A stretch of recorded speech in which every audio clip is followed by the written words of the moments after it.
Okay, so we are at this stage. Here the support was put in. I see they use the bracket so it doesn't rot on the ground. This is a 6x6, which is basically a tree. I guess the angle move was tried and wasn't possible, but it doesn't matter because there's enough space here for the machine to go through and walk through, which was better than putting it right on the corner. So it worked. It looks good. I see the brackets are in, and there's a bracket probably here. This one didn't need a bracket because it's sitting on this tree. So that looks good. Our biggest challenge, me and saying said I was going to stop that. The biggest challenge here has been the temperature. Everything that we go through is the temperature. And these little oil heaters have been fantastic. Again, they're safe. It's not an open flame, and I'm really happy about that.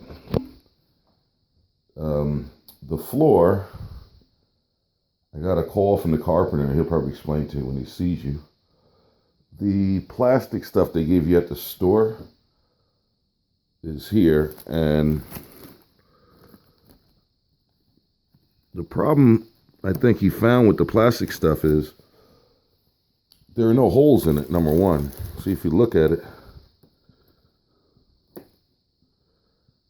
can peel that back to see, there are no holes. So you basically lay that on the floor, and then you lay your mud, right? When you're going to tile, you lay mud on top of that.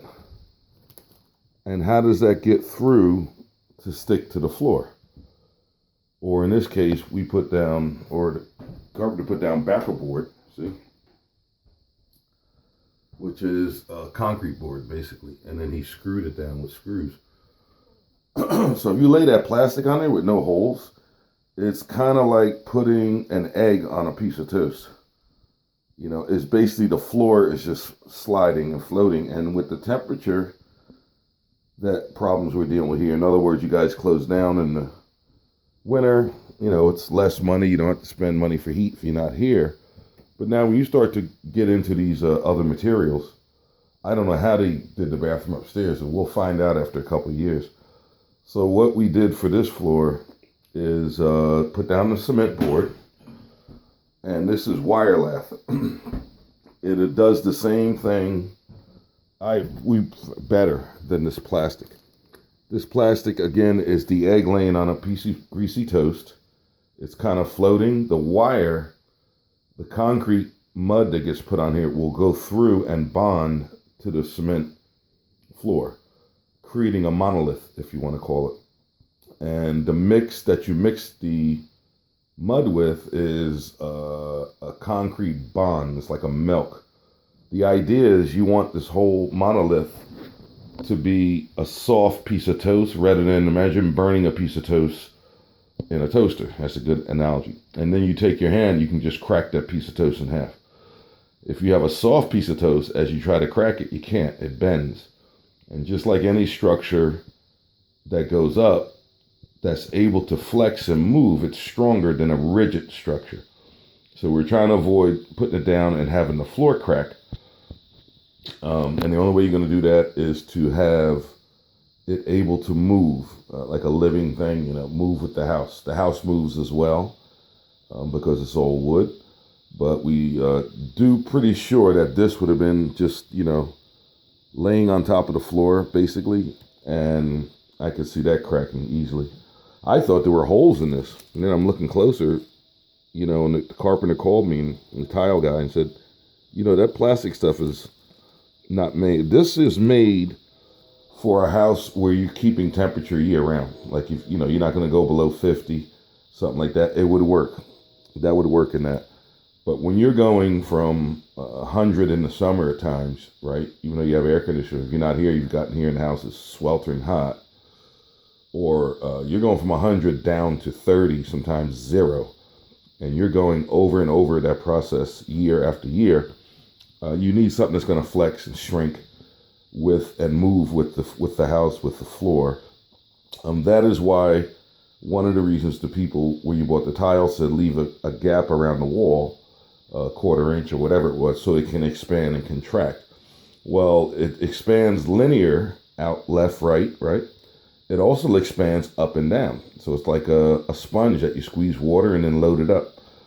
So anyway, that's the reason for the wire lath, which does the same job as this, but better. It will hold better than the plastic, and it will flex. The plastic won't. It's just not made for this application. Anyway, I wanted to come by and give you an update on what's going on. I believe the carpenter tile guy is coming today. Today's Sunday. Tomorrow, Monday, is a holiday. I believe it's Veterans Day. I don't know if he'll be back tomorrow or Monday, or maybe Tuesday, but it looks like the rate he's going this week, the tile will be done, and then we can start to on the pipes.